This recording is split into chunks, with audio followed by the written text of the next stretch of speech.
Welcome to Plodcast, episode 79. Great to be with you. Thanks for joining us. So I want to talk a little bit about the visit I recently got from the FBI.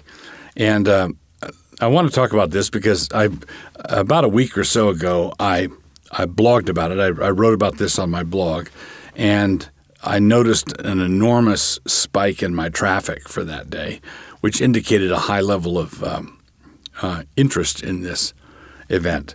So, as many of you know, over the course of November, I undertook a writing experiment called No Quarter November, and that is where I tackled a bunch of controversial subjects, and I resolved to tackle them without making any qualifications. Qualifications are things that can be made. It's fine to make them. I usually do make them, but I said for the month of November, I'm not going to pull the punch at all. I'm not going to sugarcoat it. I'm just going to tell them. And so I did that throughout the month of November, and it was a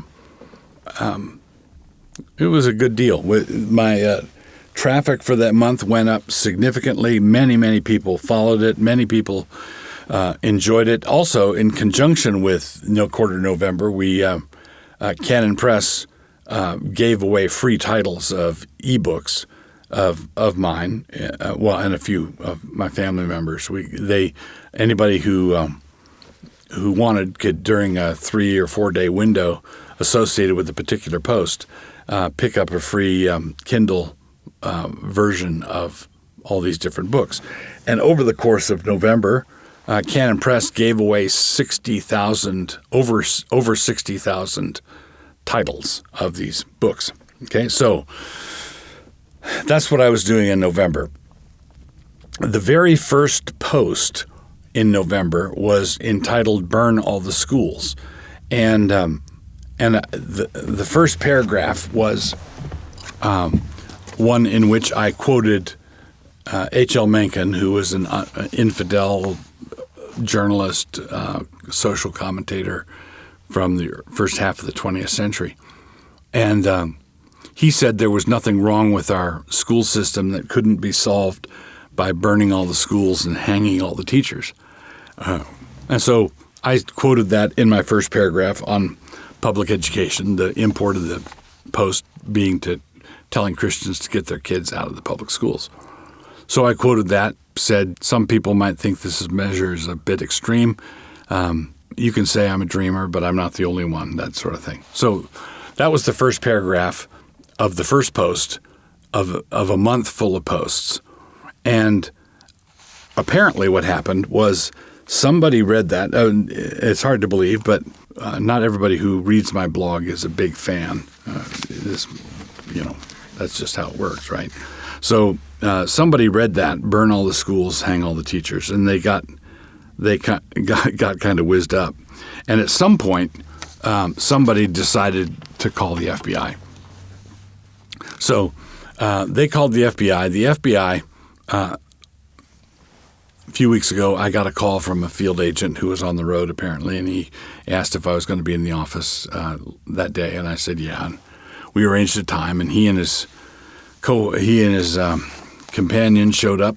They looked like a couple of they looked like inland northwest ranchers, and they just wanted to visit with me. Probably the visit took 5 to 10 minutes. It wasn't that long, and so I posted about this visit where they basically were asking me about the burn all the schools comment. You were joking, right? Yeah, that was a joke, right? They had read the piece, and they were needing to close the circle off by talking to me, and I think they needed to see that I was an actual human being, and they didn't find me in my lair with a bunch of guns or explosives.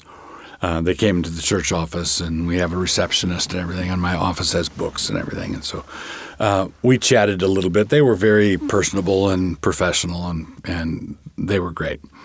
The reason I wanted to bring it up here is I posted about this about a week ago. There was a high level of interest as measured in traffic. And then if you look at my blog post from this morning, which is my letters section. I have a weekly letters section.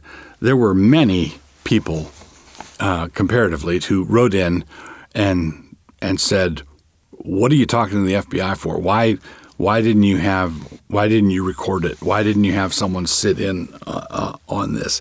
And this is an understandable concern. Some time ago, I read and reviewed a book, "You Have the Right to Remain Innocent," and there are a lot of good points to be made there. When you're talking with police officials, when you're talking with someone, you need to be prudent. You need to think it through. And I thought about recording this interview, and I thought about having someone sit in, but decided against it. My way of protecting myself could be thought of as memorializing the visit by blogging about it. I wrote down what happened in the visit, what the visit was all about, and posted it publicly. This is the thing that I think people need to, I guess, come to grips with. We are rapidly losing faith in our institutions, and I don't think that's an irrational loss of faith. If you look at how political differences, policy differences, have been criminalized at the national level. And this is a local example of a political adversary of mine trying to weaponize the FBI against me. This is an example of the same thing. That said, there are crazy people who want to shoot up schools. That said, if somebody was spouting off online about killing all the teachers and there was an element of seriousness in it, it really is appropriate for the FBI to go talk to that guy. And we are supposed to be, I think we have to walk we're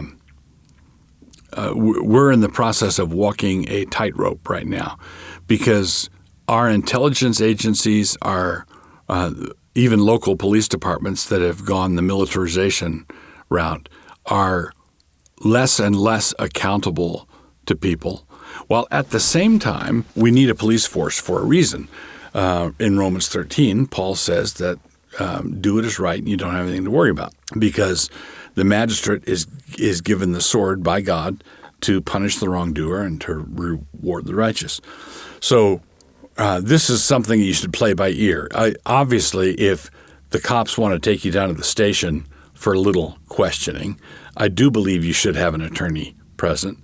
I do believe that you should record any interaction where you are a serious suspect or whatever, assuming, of course, that you're not guilty. If you're an innocent citizen that is being interviewed in an adversarial way by the cops or by the FBI, it's an unfortunate place to be. But I think you need to take precautions.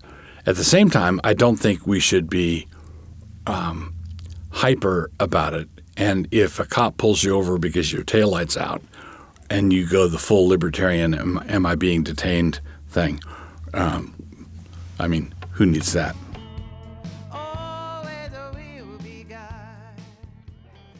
So the book review for this podcast is The 7 Laws of Teaching by John Milton Gregory. This book is published by Canon Press, but it's a reprint from the 19th century. John Milton Gregory was an educational writer from the 1800s. And the thing that's great about this book, there's 7 laws of teaching, and what he does is he implicitly distinguishes something that needs to be, more people need to distinguish in every area of life. And that is the difference between principles and methods. Principles and methods. So, to illustrate from warfare, principles of warfare would include things like mobility of an army, or surprise, or concentration. So you concentrate your forces at a weak point in the enemy's line, or it's important to get your army from here to there, or you don't waste. You use economy of force. You have an objective, a defined objective that you know if you take it, this will constitute success and all. So those are principles. And you could look at an army that has where the weaponry that the army has is chariots, bows and arrows, slings, and spears. And the opposing army has the same weaponry. And those would be the methods. The principles would be things like mobility, the army that gets to the hill, the top of the hill that needs to be defended first. They have that mobility. That principle is a principle that applies whether the army is carrying weapons of spears or bows and arrows or muskets or rifles, etc. So the principles are constant. In every battle in the history of the world, these principles have been operative. But the weaponry changes, the technology changes, the tools change. All right, so in teaching, it's the same way. There are principles of teaching, and then there are methods of teaching.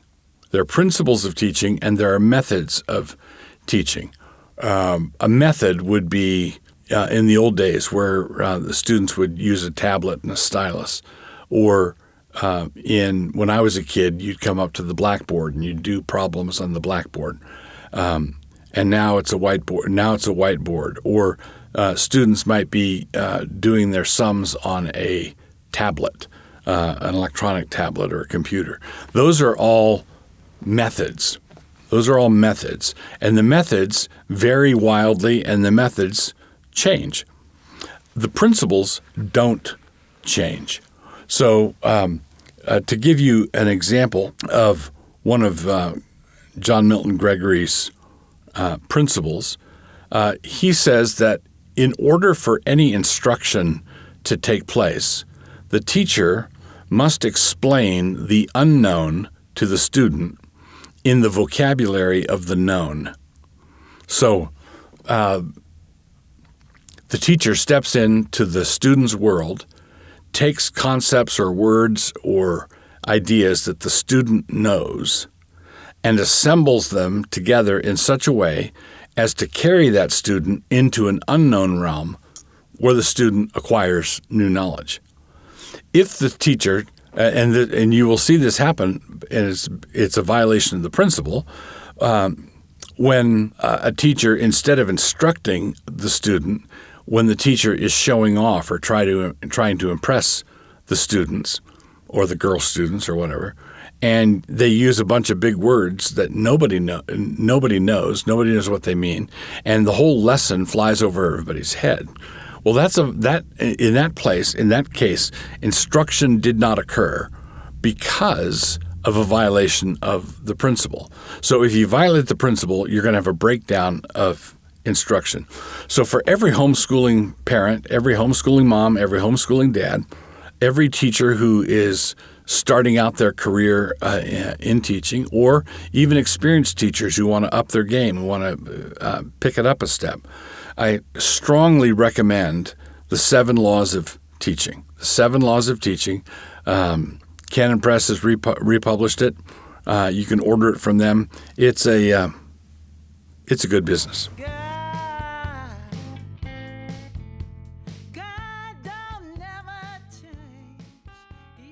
79 of our podcast.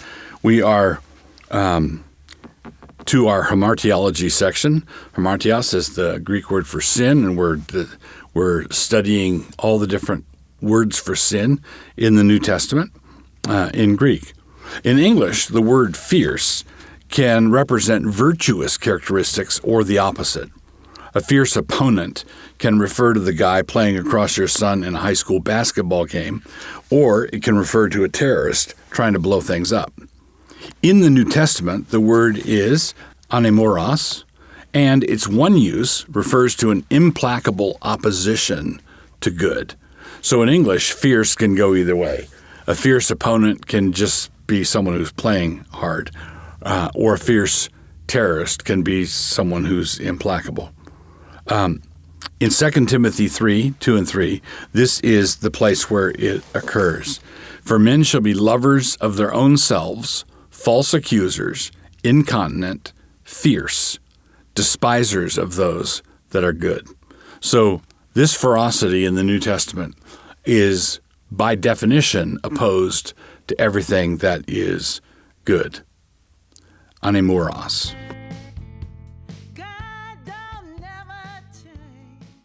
You've spent a pleasant half hour with Plodcast proprietor Douglas Wilson. This podcast is produced by Canon Press. Please take a moment to subscribe to the Plodcast on your favorite listening platform. To hear more from Doug, please visit canonpress.com.